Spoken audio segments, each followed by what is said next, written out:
Hello दोस्तों, SVM repairing hub में आप सभी का स्वागत है। मैं गोविंद जंगीड और आज हमारे पास आया iPhone 13 जिसमें बैटरी फुली हुई होने के कारण डिस्प्ले ऊपर की ओर बाहर निकला हुआ था। तो फिर हमने इसको सावधानीपूर्वक खोल के इसकी बैटरी पुरानी रिमूव करके और न्यू बैटरी हमने इसमें फिक्स की और सेट को ऑन किया।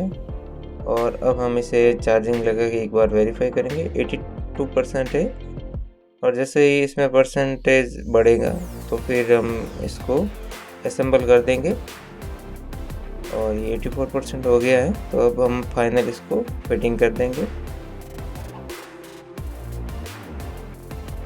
अब ऊपर से सही खासा में बिठा के हल्का हल्का प्रेस करके इसे हम लॉक कर देंगे।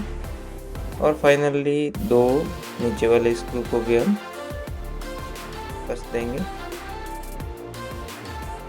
तो प्रॉपर फिनिशिंग के साथ हमने इस सेट को हमने फिक्स कर दिया है। तो thank you for watching. Like share subscribe करना ना भूलें।